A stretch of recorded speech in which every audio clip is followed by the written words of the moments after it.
Hello, everybody, and welcome to On the Flank, episode number 43. I'm one of your hosts, John George, alongside Joe Kirkpatrick. Say hello, Joe. Hey everybody. And Joe, how about them Sundays? How about this Sunday? An absolutely crazy day in the Overwatch League maybe the first game was an expected result, but the next three, I don't think people expected any of those, Joe. Oh, oh yeah, we were talking last week a little bit about how lots of these matches, just based on how many teams there are and stuff, it's like lots of them are super predictable and it's hard to find uh, good exciting ones to watch. But yeah, this Sunday did not disappoint. I don't think next week's Sunday will either, but we'll get to that. Yeah, But this is crazy. absolutely. And I think there are a lot of great matches this week, despite some obvious winners and losers, and a bunch of them still. You had the likes of like NYXL, London Spitfire. This time it was close, even though the result was the same with NYXL coming out on top. Um, you had close ones like Shanghai, LA Gladiators, even though it was 3-1, still pretty close. And Philadelphia Fusion grabbing that one against the Rain, Joe. Congrats on that one. Um, Finally. yeah, and the Rain are 0-5 this stage. Um, Hanjo Spark and Seoul went to 5 maps as well. So this week was a little bit better than usual. We finally got some really good matches. But let's dive into the Los Angeles Valiant, Joe, because I think they're the headliners this week. For Um, sure. they beat the Shanghai Dragons on the first day, which both of us predicted was not going to happen, but it did. Um, but I think obviously the one everyone's going to be focused on is the one that ended the week, where they handed the Vancouver Titans their first regular season loss. The Titans couldn't get to that 20-0 mark, Joe. That beautiful 20-0. It would have been a pretty sight to see, but they are 19-1 now. Whereas the Los Angeles Valiant, I think, are like 7-12. Uh, yeah, 7-12. What a journey it's been for the Valiant, right, Joe? No kidding. I mean, yeah, from what they won the Pacific last season, right? And Mm-hmm. then had a whatever ridiculously low start, uh, and then have only finally recently, kind of started to come back into relevance. But yeah, this really good. Both these matches were really good actually this week. And it's sort of my impression of this team after this week is that I really love uh, the LA Valiant of Fact Fiction and Shax in particular. And they were added more than a month ago actually now, but back all the way at May 10th. But of course that was like I guess the beginning of the like season break if I remember right. Um, but they both saw lots of play this week. In fact, and last week's some too. Fact Fiction obviously on the main tank role, and Shax's playing tons of Sombra. We've talked about some teams that have really come in and like just completely embraced like the Sombra goats, and the Valiant's finding a lot of success on that. Uh, Both against Shanghai, they tried and failed to sort of match up Shax with the Ding, and it didn't quite work for Shanghai in that series. But then also, Vancouver, um, even prompting like compositional changes from, obviously Vancouver would be more comfortable probably with just like a traditional 3-3, but pulling the Sombra out and causing some weird stuff to happen, especially the later parts of that series. Yeah, I think you got to hand it to LA Valiant. I mean, even afterwards, it seems like they really strategized on the fly there against Vancouver. And I feel like most teams, Custa mentioned it in the interview after, like they decided we know Titans are really good at goats, so we're gonna go DPS. On the first map in Oasis, that didn't work at all. And on the fly, they decided, okay, let's just go Sombra Goats instead. And I feel like most teams would try to stick to their game plan, and I gotta hand it to the Valiant for not sticking to their game plan and deciding, okay, Sombra Ghost will probably work better. And it did. It absolutely did. Because Vancouver just doesn't have their Sombra. So it's weird how all of a sudden Sombra Goats is the counter to Goats when before it was just worse Goats. Uh, and that's why everyone stopped playing it. And now we're here in stage 3 where it's all of a sudden better. And it's probably because of those diva nerfs and getting rid of diva completely for the Sombra is very good. It's true. Uh, but yeah, it's super. I mean, you gotta give the MVP almost to the rise of Sombra Goats here for the Los Angeles Valiant because Shax is a great Sombra. I agree with you, and the pickup of Fact Fiction has completely changed what this team has looked like too. Um, and Joe, me talking about how I could see this team sneaking to the playoffs since stage 2, it could happen still here, um, Yeah, I despite mean an they're 0-7 start. yeah, they're sitting at number 5 right now in the stage. 4-1 with a +8 map differential. Yeah, it's totally possible. I mean, even 4-3, we've seen is not at all unrealistic for a playoff spot. Oh yeah, and they have the Spark and the Spitfire this week. If they just win at least one of those, they're obviously making stage playoffs. But it's also just super impressive because they've had a pretty tough stage schedule. They played Shanghai twice, Titans, and now Spark and Spitfire too. Yeah, and then we'll be predicting the Hangzhou game later in the show too. Oh yeah, so stick around for that. See if we think they can beat the on fire Hangzhou Spark as well. And while we're talking about Valiant, I'll go ahead and give out my MVP for the weekend. Like I said, I do really like the LA Valiant with Fact Fiction and Shax uh, added, but my MVP actually goes this week to Kariv on the, I guess flex support is a good position. A good way to describe what he can play, but former DPS player has been playing some combination of support and DPS for the Valiant now for a good amount of time, but really good Ana play, especially this week in both their series. I mean, like there was a like map winning sleep dart at the end of Iconwolf versus Shanghai, and lots of really crucial like cooldown usage. Um, Again, especially on the Ana, just to really be like super effective. I think in both these series. I mean, the man's a beast on Ana, and I like how someone on Reddit described it as when he's playing Ana, it's the no-fly zone for Pharaohs Yeah, because he sleeps them all. Just amazing play this weekend. Huge in the win against the Titans, giving them their first loss, which means NYXL is at the top of our stage 3 standings now, Joe. Um, and I think it's worth talking about them versus London Spitfire this time around because London they came out with different looks this time and actually prevented a 4-0, making it taking it to 5 maps, even though they fell short there on Ilios at the end. Couldn't take a single point there, but they were able to take Paris. Were able to take Dorado, and Joe, this week we're starting to see. I mean, we're obviously starting to see some more Sombra Goats. We're starting to see a lot more sort of DPS play and stuff like that. I think this game is what prompted some talk about how a 2-2 lock would prevent also some crazy strats because we're seeing a lot of triple DPS specifically when Hammond's being played. Um, so I wanted to ask your opinion on it, Joe. Does a 2-2 lock limit teams too much though?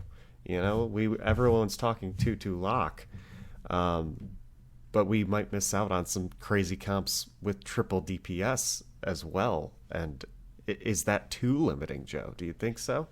It's an interesting point I hadn't thought of. That yeah, lots of the compositions that we see a lot at like pro play so far are we got three tanks, three supports, or triple DPS, or sometimes quad DPS, uh, and that sorts of things. And yeah, I guess that would be necessarily a restriction, but um, yeah. So like if for example they came in for stage four, would we see a lot less Hammond, probably a lot less Mercy than we have in the past.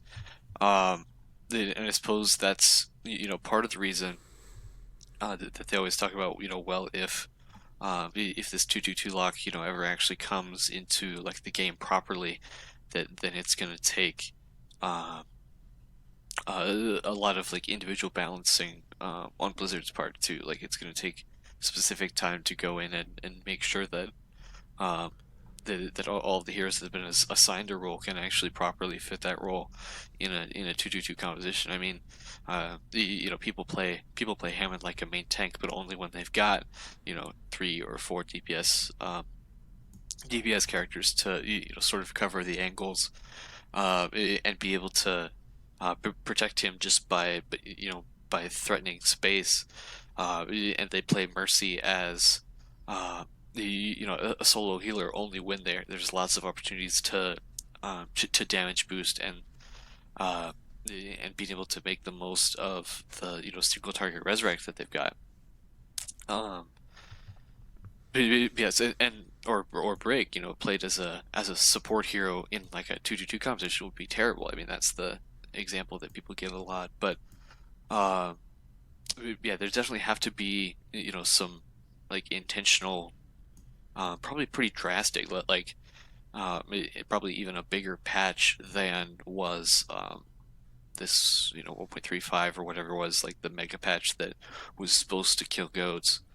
Uh, I mean, it'll be a giant patch if and when that comes through, just to make sure that because again, they do want all the heroes to be viable, and yeah, it's interesting because if that composition restriction was just added in the Overwatch League sort of suddenly, that you're right, that probably wouldn't be the case. Yeah, I mean it's interesting looking back at history and seeing what 222 like meta comps we've had, dive, and I guess snipers. Yeah, So those will, I mean, that's probably what everyone's going to default to because, but there are tons of pro players who've lived through both of those, obviously. it'd be hilarious if we finished Overwatch League Season 1 in a double sniper meta, and we finished Overwatch League Season 2 in a double sniper meta with Ryan Zarya, Widow, Hanzo. With Philly and London making the championship again, Oh yeah. because their teams benefit the most from that. That would be hilarious. But yeah, it's we'll see what happens. I don't know if it limits it in a. I think the benefits are there. I do like Hammond and triple DPS comps a lot. They're fun to watch, but I think it's worth it just to get rid of goats because goats is just always. I mean, as people have alluded to, goats is just always going to be a super superior comp on most maps just because of the game modes, the game types benefit being tanky and being able to get to an objective and stay on an objective um, and protect that objective, sort of. So I think it's just worth it to get rid of. To require people to play DPS is absolutely worth it, I believe. And maybe we'll see more metas going forward um, because of it. So we'll see if it even happens. But it would definitely be a meta shakeup enough to, I think, say that maybe Philadelphia Fusion could make that championship, Joe. That's all they Yeah. need. I mean, there's we sort of briefly mentioned it last week. That yeah, most of the teams, in theory. like numerically still have a chance, at least for play-ins. Yeah, yeah. But They're if you still like, take if you take DC and Florida out of the consideration, the worst record in the league right now is 6-13, yeah, which could still finish again numerically above 500. yeah. It's gonna be really hard, but Yeah. especially for the Houston Outlaws as the team that has that 6-13. That's a good transition. Let's talk Houston Outlaws because they did beat Paris 3-1. Paris had a little bit of a rough week that we can talk about a little later, but they did beat Paris 3-1 to start off the week, and everyone was hype on them again. Um, they look dominant on some maps. They look like a completely different team, of course. So what else are they supposed to do, Joe, in this situation but lose to the Florida Mayhem, of course? Yeah, like what, a week and a half after beating San Francisco. And people on Reddit have been doing like the Overwatch championship belt situation, like if it was like a wrestling situation where these teams held a championship belt, and the Houston Outlaws had that championship belt. They took it from the San Francisco Shock, and now the Florida Mayhem have it. And this is not only this is not the first time they've had this championship belt this season, Joe. The Florida Mayhem now have it for the second time because they beat the Philadelphia Fusion earlier in the season to take it from them. It's true. Um, Who had beaten London, I think, again. yeah, yeah. Philly beat That's right. London to get it at first, and then Philly lost to Florida. uh, but yeah, what happened here, Joe? Any clue? That, I mean, it's a good question. um, that yeah, this is these last two series of the week I actually didn't get the chance to watch live, which is unfortunate. So I've had to in the last 12 hours get some recaps and that sort of thing. But I mean, it looked fairly close. Like the first half of this series came all the way to map 4 when Houston was playing playing Florida in order to take it to map 5. Uh, and then they got within, like a meter and a half of finishing too. I guess they would have had. I forget if Florida had actually completed Gibraltar and they were going to go to extra rounds, or if No, it or if they was had not quite. But they had barely finished Gibraltar, and then Houston couldn't finish it. there you go. But yeah, it was super close all the way down to the very end. I mean, it was a. Um, I mean, maybe you want to talk about that last fight, but, it came all the way down to the last fight there for Houston. Um, and yeah, I don't know. I mean, it's a great win for Florida. We've talked about how much we don't like, sort of the direction that Florida's been moving recently, but super big win for them. But then also, like I mentioned last week, I mean, in order for Houston to maintain this momentum that they built up, with this win over San Francisco and over Boston last week, they've got to pick up the easy wins where they can. Like we were concerned about Paris, and Paris was 3-1, but Florida shouldn't have been a concern at all. Oh yeah, Florida definitely should not have been a concern for Houston Outlaws. Um, yeah, this sort of has me down in the dumps about Houston Outlaws again, Joe. I'm not as confident.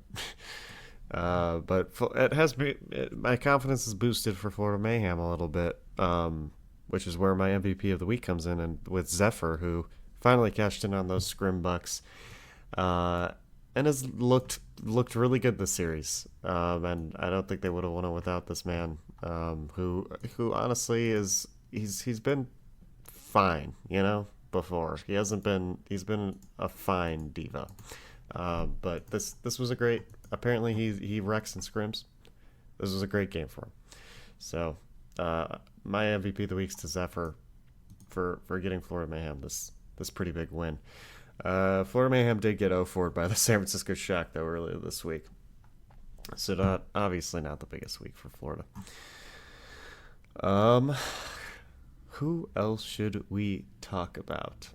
Let's talk Shanghai Los Angeles Gladiators. Because this was another big match this week. Shanghai was coming off of a loss against Los Angeles Valiant, LA Gladiators, they're obviously one of the best teams in the league according to the standings. I mean, they're fourth right now at 12-7, tied in fourth with London and Hangzhou at 12-7. But I think they've had some consistency issues when it comes to beating other top teams, Joe, and that was apparent here once again. Uh, Losing 3-1 to the Shanghai Dragons. In fact, only taking map one on Oasis and looking good while doing it. But unfortunately, unable to take any other map here. Do you think they were just having? Do you think they just can't match Shanghai when they're going DPS, when they're going there with their somber goats? Um, it's a good question. I think it's certainly a part of it. I mean, we can't ignore today Sombra and how super valuable it's been to Shanghai. Like, I mean, basically all season. Uh, on the other hand, I think it would be not super accurate to say that like that's the only uh, that's the only thing that is a factor here because lots of other teams play in Sombra and there's Sombra's not like an instant win button or anything, but yeah, we teams like Shanghai, teams like we talked about Los Angeles Valiant, are showing how powerful she is, especially when played in the same sort of ways uh, that she's getting played by some of these teams. And then on the other hand, Gladiators, uh, coming off some strong wins against DC, against Philly, uh, against Dallas earlier in the stage, but yeah, for whatever reason, not able to come back for it. And again, all the way down to a relatively low-scoring Dorado map, sort of to that would have put it to 5 maps if the Gladiators had won. But yeah, it's an interesting question that I think clearly they're still a really good team, but yeah, for whatever reason, it was not coming out so well this series. Yeah, I mean they all the series they ran sure for Decay, and they neither. I mean, no one in their lineup runs Sombra uh, at all, so that they didn't have that flexibility. Um, Specifically in that lineup, on their bench, I believe Hydration runs Sombra though, so they just didn't bring him in though. And they were running, so they either ran just plain goats or they ran like Surefour on Roadhog with Decay on Widowmaker, and almost everyone else played like their same goats role, which was interesting. They were in that on Eichenwald, I think, maybe Dorado for a bit. So they couldn't match Shanghai Somber Goats at all. They probably knew they couldn't, because Shanghai's got the Ding's amazing Somber. They've got great Somber Goats, but Shanghai just ended up pulling this one out.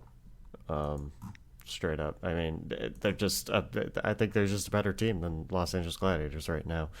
Gladiators really need to step up to that top tier, to that top echelon, because when they're facing Titans, when they're facing these great teams that they should be pulling out wins, it seems like they just haven't been able to grab a win quite yet.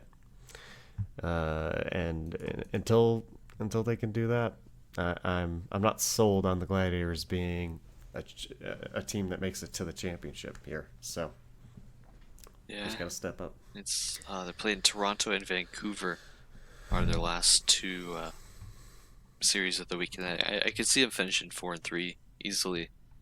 Hmm. Uh, and hopefully this Vancouver game is nice and close. Um, Yeah, but yeah, uh, I definitely would like to see that game be close over there. Because I mean, over in the Pacific, you have, of course, Shock and Titans at the top, but it's seeming like Dragons is becoming that that third place team over in the Pacific. If you don't count, sorry, Valiant. That's my bad. Valiant's the top team. That's my fault.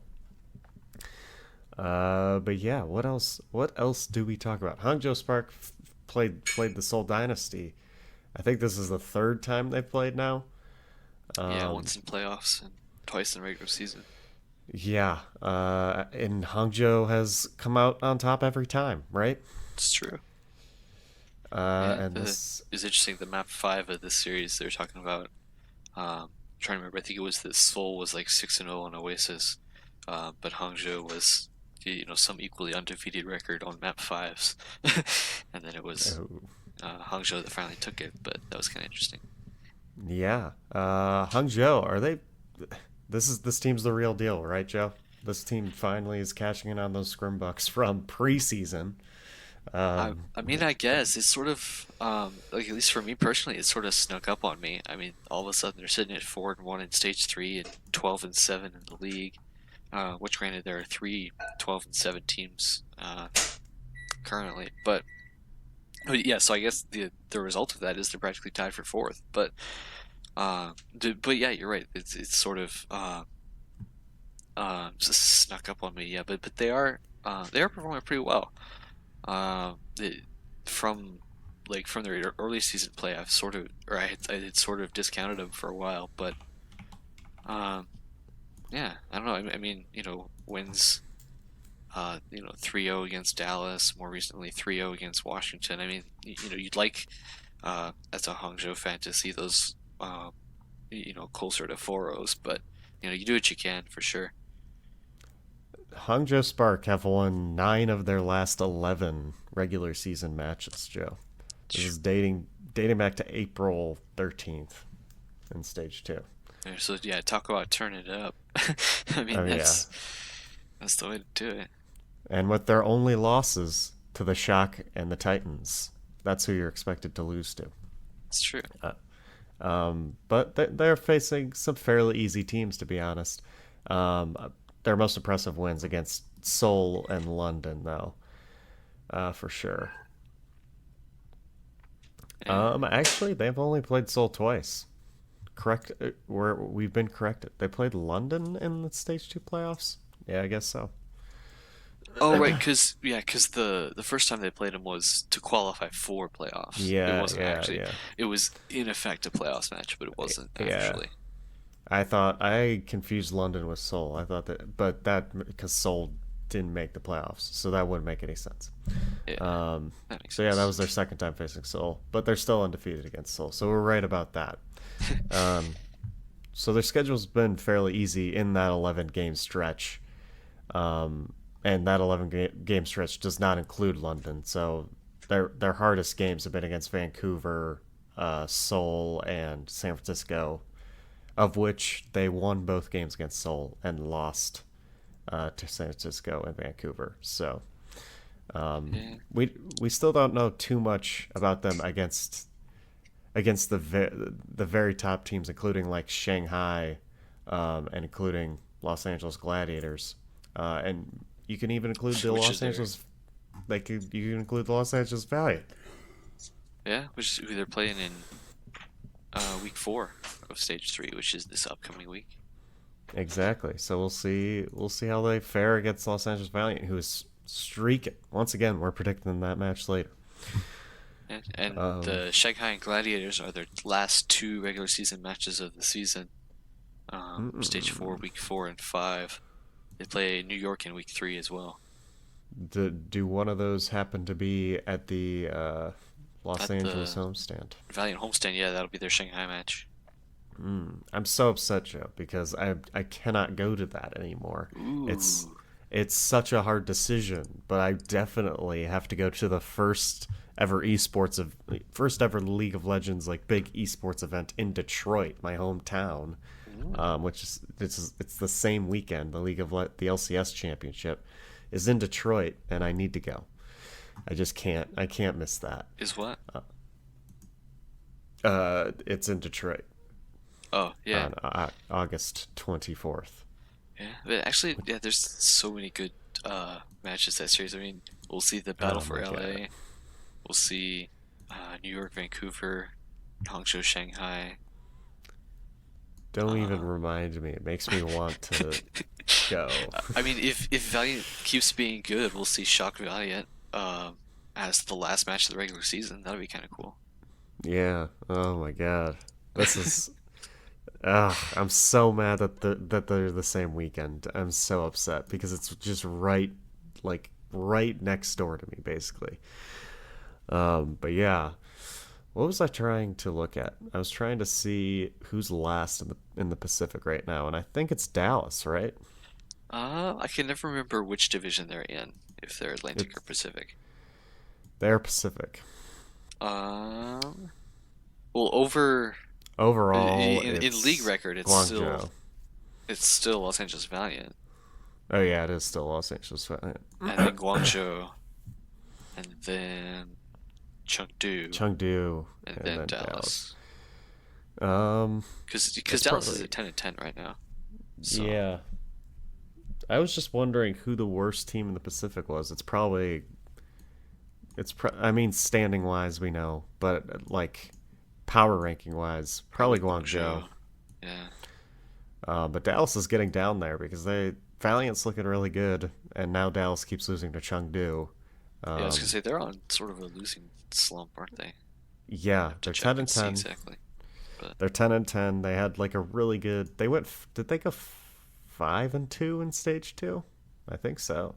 they've Um, lost four in a row in stage three. yeah, not not the best. I mean, we They're talked playing about it a New little bit York next last week. week.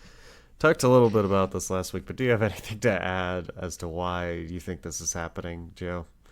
For Dallas, I mean, this week we saw a bunch of tweets from Taimu, which they're not on our rundown, but uh, talking about essentially complaining about how little playtime and presumably like scrim time he's getting. Um, so depending on your camp, whether you think Dallas is in a position where they've just got to try whatever they can, um, or you're trying to um, build for some larger end game. Um, but yeah, there's I mean, and we haven't seen OGE in a long time either. It's well, I forget if it was this week or last week that Trill made his Dallas debut and has been playing in Last several week. matches since. Um, but yeah, it's I don't know, it's interesting sort of like roster choices. I think is at least part of it. Yeah. Um, they're all over the place. It's super weird, and they were doing well with their starting lineup before, so I don't know why the switches have come in. I mean, OG's clearly better than Trill. There are rumors. There's some rumors that Trill.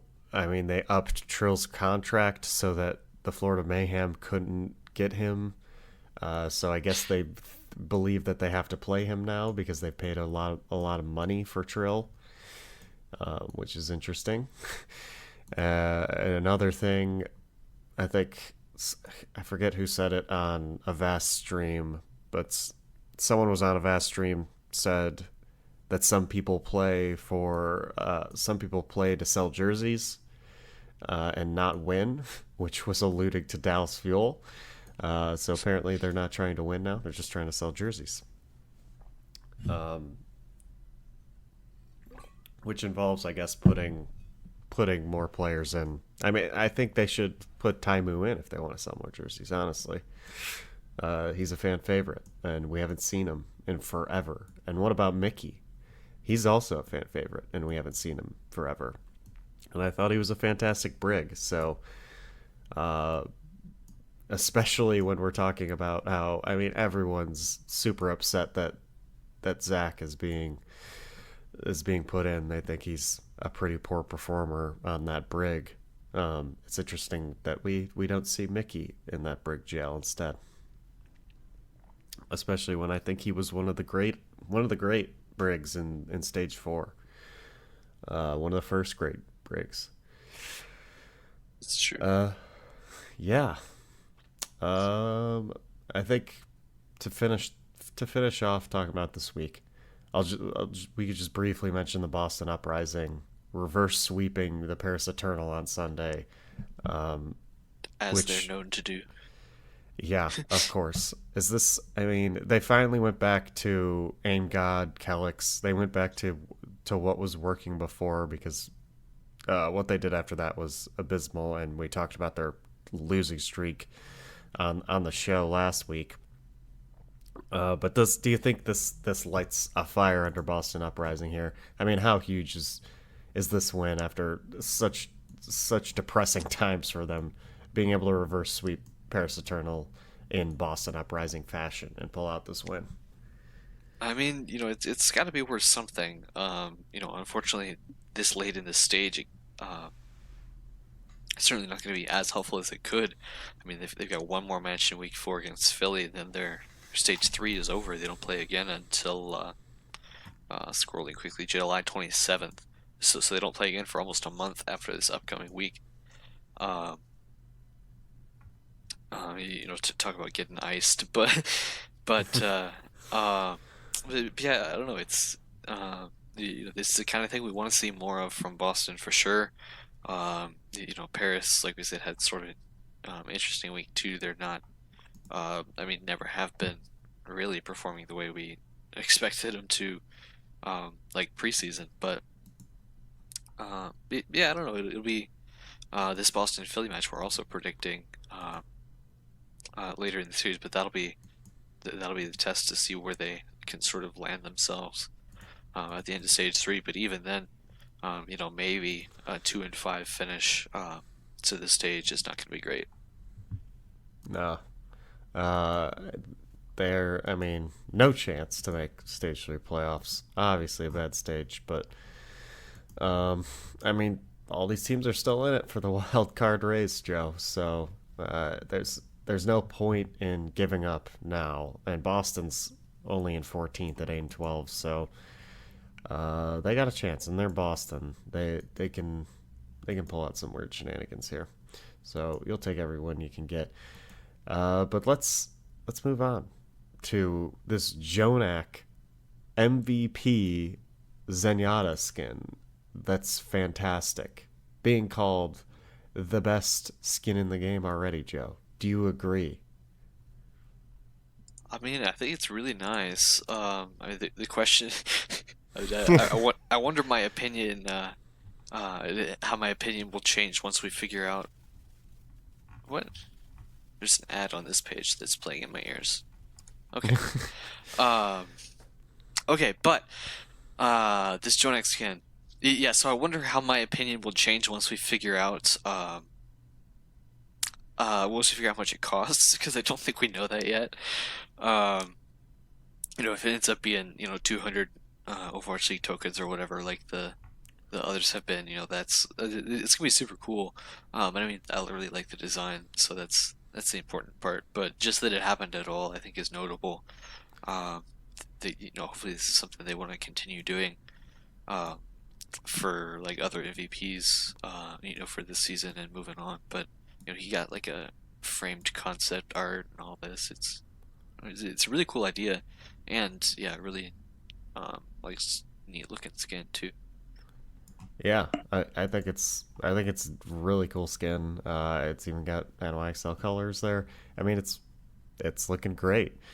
Um, London Spitfire replied to the tweet saying that they wanted some skins for their championship victory. Joe, uh, League of Legends does that for the world champion. They make championship skins, but League of Legends doesn't even have any team skins in the game. Whereas Overwatch League, of course, has every team get skins for every hero. But how League of Legends does it is basically the players on that team get to choose whichever champion they want their skin to be on, and then Riot designs just a really fancy looking, really nice. Honestly, the championship skins are some of the best in the game. Really nice looking, slick, based off the team colors. Some championship skins. Do you think we get sort of? Do you think we should get in Overwatch something like that? Whereas we do obviously not the same as like a London Spitfire team skin, but something like even fancier, shinier, a championship skin. Joe, a premium skin for them. Do they deserve that? I mean, the other thing I've thrown out, the other thing I've heard thrown out from Stylosa, obviously, who is associated with the London Spitfire, there, saying, at least they should give London like golden weapons, on the streams and stuff like as they're Yeah. playing. That might be something, and it would take like no work at all. But yeah, no, I feel like it's probably something they should do, something for ideally, just for the um, for the like the commemoration of it, if nothing else. I mean, should try to make a bunch of skins, it would be difficult, but or a bunch of skins that um beyond the ones that already exist. But yeah, to maybe modify them somehow for a season, or to or golden guns on the streams, or whatever it takes to be nice. It's this sort of article about the Jonak MVP skin. Sort of at the end, it says he asked if Prophet, the finals MVP, was going to get one, but they told him no, that wasn't going to happen. Um, and I feel like that's more reasonable, but still, it's an interesting little addition they've got, even though it's like a year later. But still, it takes a while to develop a skin and all that. Yeah, and Jonak's reaction to Prophet not getting one is hilarious. Jonak's face lit up once more, and he bounced a little on the balls of his feet. Niceu, he exclaimed, and clutched his framed skin art a little bit tighter. Wow, beautiful. I definitely think championship skins. I mean, you don't have to give Prophet an MVP. Jonak's the MVP, but I definitely think championship skins can live side and side with MVP skins, especially since the MVP skin seems to be more personalized. Like Jonak wanted it to be an octopus. He wanted Zenyatta to be octopus themed, and they gave that to him. And it's a little more personalized. That for London Spitfire skins, it would just be like a trophy, like a skin trophy almost. Like something shiny, something nice, something to commemorate that they won. It would not be personalized, and hopefully not take that long to develop either. They deserve it. Justice for London Spitfire. Okay. MVP process has been announced, Joe. The T-Mobile MVP, of course. Hopefully presented by Golden Boy. Um, Yeah. as we know, Jonak won last time. Um, so it's gonna start. They're gonna reveal the top 5 MVP candidates on July 25th, and then it's Twitter that decides it. Am I reading this correctly? And Uh, and ballots from coaches, GMs, league casters, and analysts, alongside hashtag Owl MVP tweets, yeah. for the top 5. I don't know how the top 5 are going to be submitted. Probably okay. Ballots from the general managers of all 20 Overwatch League teams. Okay. So yeah, we'll find out in about a month who those five are. I guess it says they're gonna do like fancy like video productions on all of them and all that. So that'd be Oh, cool. that'll be nice. It's. I mean, last year it was just sort of out of nowhere, and for most sports, it's just like they don't have finalists except college football. For the Heisman Trophy, they do have 5 finalists. Um, and for this, they're going that same way, which is interesting because uh, then you sort of get five choices. And I think that's the way to go, especially after All Star voting. If it's just a free for all, everyone is going to be voting for Pine, as we can Yeah. see. um, so yeah, a top 5 is the way to go, because the fans, as we know, some of the fans just remember last season for some reason. But Joe, this is a good time for us, as on the flank, to decide who we think is the MVP of this season so far. Joe, who do you think? Yeah, and we're only obviously only just a little bit over halfway through it. But before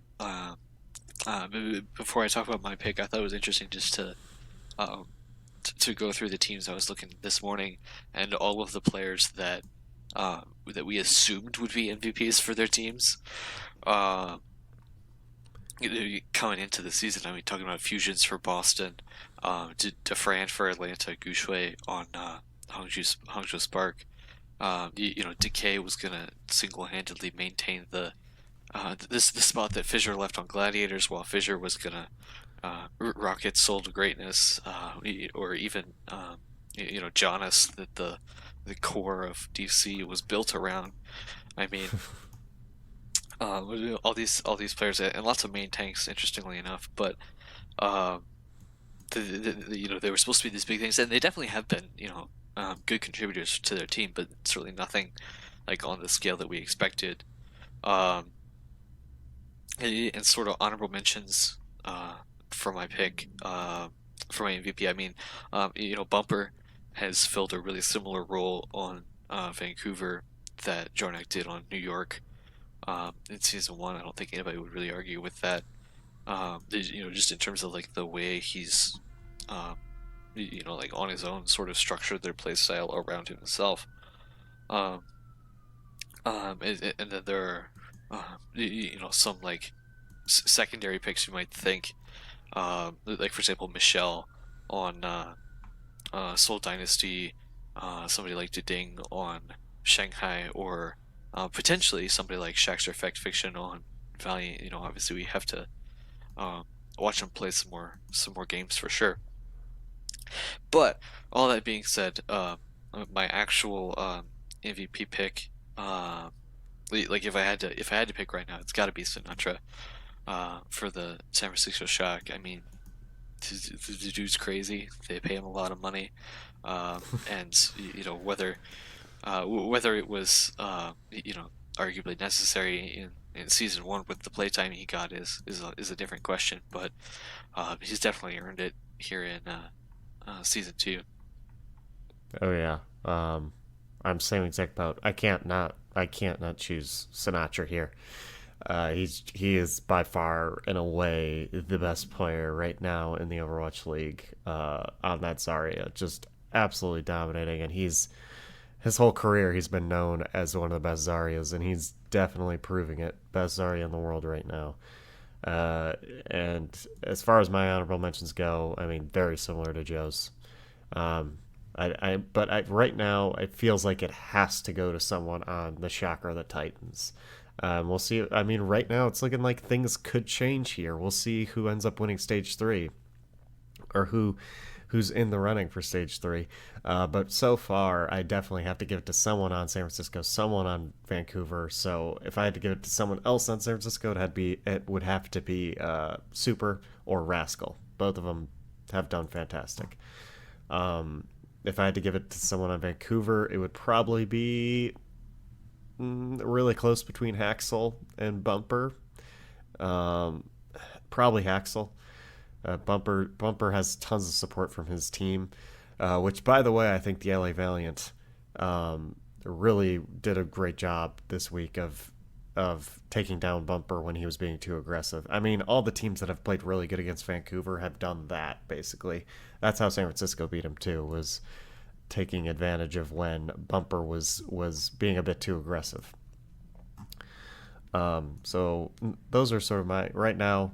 I mean, there are tons of great players on tons of other teams, but right now it's got to either go to someone on the Shock or Titans. We'll see what happens the rest of stage three. But as of now, I feel like Shock Titans is probably going to be our stage three championship again. Um, Yeah, so it'll certainly be close either way. I think. Um, yeah. I mean, just like from stage one to stage two, it's been um, relatively different like playoffs, team pools. So As we get close, we've got one more weekend in the Atlanta homestand, which is our last note here, um, in sort of the middle part of our show. Um, yeah, as we get closer to these stage playoffs, it's looking again more or less a unique uh, like team lineup that we got. Yeah, definitely, and it's been great to see that every time. No doubt about that. Different supporting cast for the Shack and Titans every time is very nice, and of course NYXL. They're always there too. But yeah, the Atlanta homestand is coming up. That's week 5, and there aren't too many. I mean, we have NYXL, Shanghai Dragons, probably the two best teams who are going to be there. They don't play each other. They play NYXL plays two teams they should absolutely stomp. Shanghai Dragons also should probably win both of their games. So I mean, the I don't think games so. aren't that exciting. The fact that it's a homestand, pretty exciting. Um, and Atlanta Reign with an 0-5 stage, you gotta hope that they come here in Atlanta and beat Save Toronto some and beat face. Florida. Yeah, exactly. Um, but yeah, that should be fun in a couple weeks' time. This week, of course, we have our traditional shortened week, shortened by two games. That's right, Thursday, Friday are only 3 games this week. So plan accordingly to that. Um, the match of the week this week is the Gladiators Vancouver rematch. But Joe, so far every match of the week has been awful since match of the week has started. It's true. So hopefully that curse doesn't continue because that's going to be a good game. Um, That's what we've said every week, at least. Yeah. that Hopefully should we be a get good game. better than 4-0. How about that? Yeah. That day we also have London Spitfire versus San Francisco Shock. That is also a game we're not predicting, but I think should be a really good one too. Um, Shock will probably win it, but maybe London can put up a nice little fight, despite losing to NYXL once again. Once again. Any other games we aren't predicting that are noteworthy here? I guess Spitfire also plays Valiant this week. We're not predicting that one. Eh, Um, Shock, that should also be a good one. Shock Chengdu will be interesting. Ah, Right yes, before Shock. first game on, or third game It's on Thursday. always interesting to see Chengdu face these top teams because they have such a different style that an upset's always plausible. Chengdu was sort of close against Vancouver again this week. Not as close as the one before where they took them to 5 maps, but still stuck with them. Okay, let's move on to our predictions then, Joe. I once again I moved a little bit further ahead of you this week because I picked who did I pick? The Spark to Uh, beat yeah, Seoul, Hangzhou over Seoul. which means I'm now 4 games ahead of you. It's true. 30 and 26 out of 52, which means I'm only just at 500 right now. Oh, So but maybe yeah, maybe I let's should just flip a coin this week. I don't know. maybe. So we're starting off with the first game of the week, the Hangzhou Spark versus the Los Angeles Valiant. Another tough one. Hangzhou Spark, of course, these are two of the hottest teams in the league right now. Hangzhou Spark, our stat from earlier, have won the last 9 of their 11 regular season games. Los Angeles Valiant coming off a win against the Vancouver Titans. Uh, this is a tough one for me. I pick first, of course, since I'm in the lead. But I'm gonna go with my Hangzhou Spark boys, specifically because they got me the win last week against Seoul, to get me even further ahead against you, Joe. So I'm gonna go with them again because they seem to be my good luck charm here. Yeah, I mean that's I think that's definitely going to be another close series. But my pick, like I said, I usually do these in advance unless I feel the need to change them. But I am actually going to go with LA here. Like I said, I really like these new roster looks they're showing us. Um, pulling out Shaqs and pulling out fact fiction.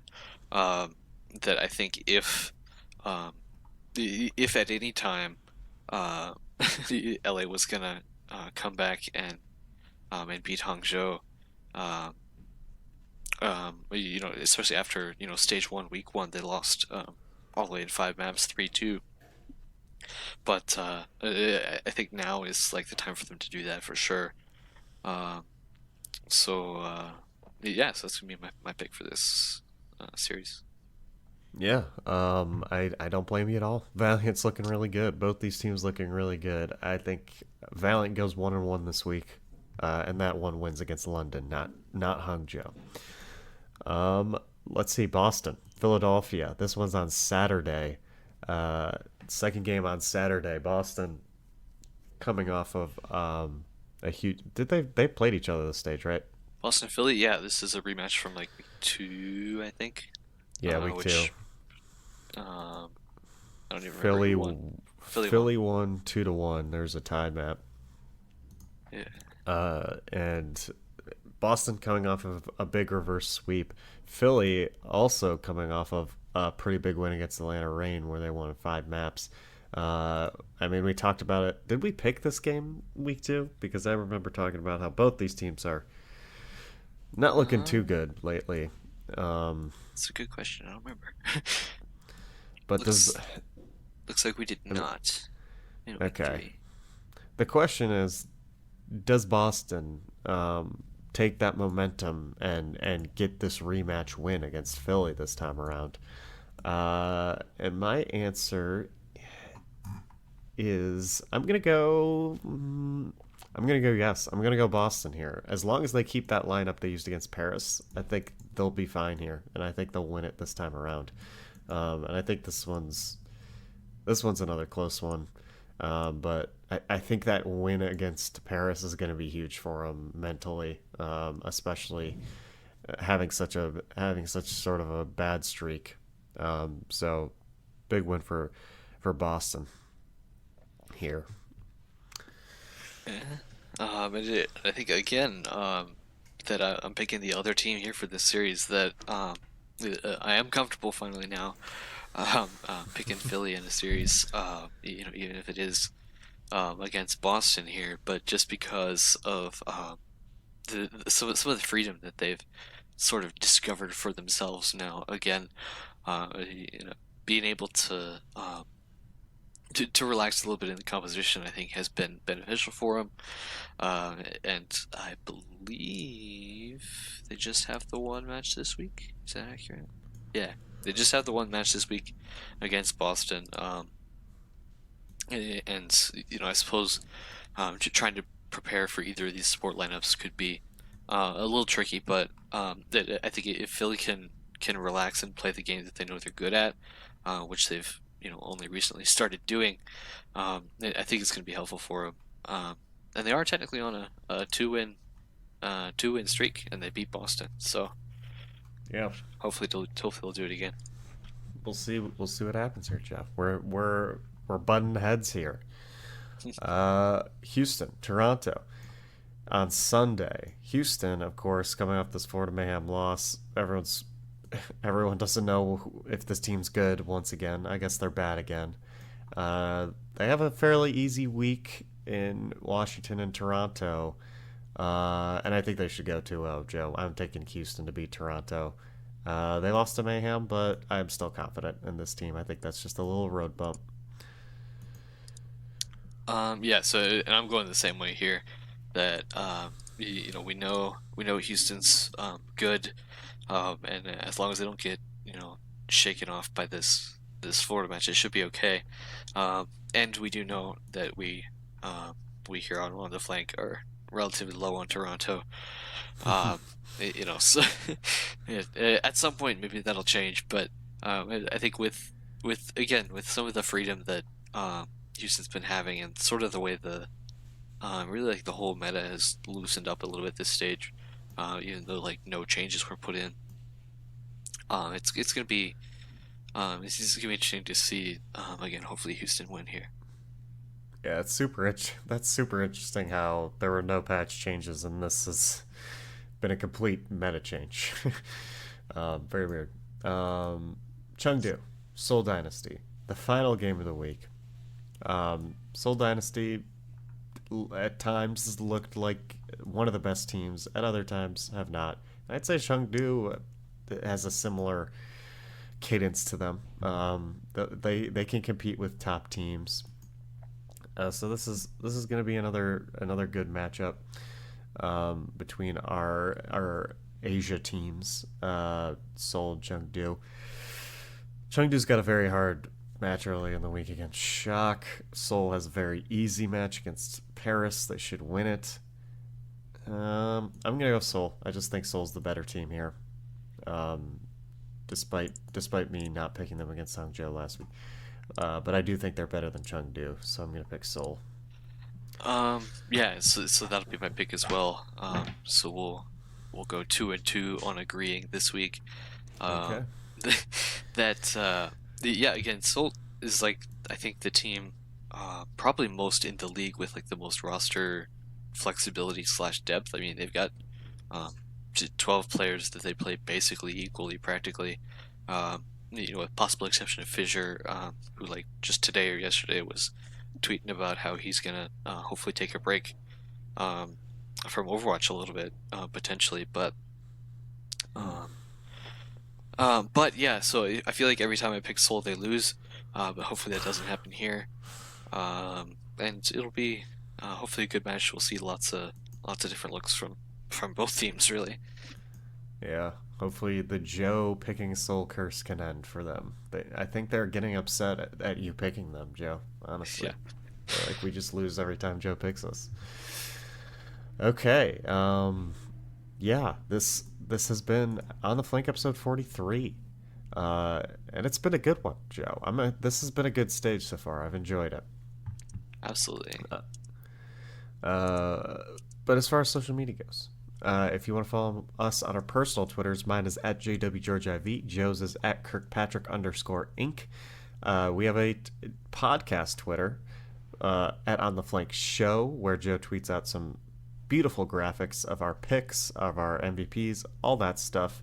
Go follow us on Twitter. We tweet out links to our shows every week, of course. We have an email on theflankshow@gmail.com. You can tweet at us. You can email us if you have any topics you would like us to talk about. You are listening to this in one way, but if you want to listen to it in a different way, we are at ontheflank.podbean.com, my personal YouTube channel, which is John George. You're best going to find that via my Twitter account. We're on iTunes, we're on Apple Podcasts, and we are on Spotify, and we are on Google Play. There is a huge surge of babies 9 months after the end date of a war. It happened after World War I. It happened after World War II. All I'm saying is watch for a lot of kids named Kareev in about 9 months.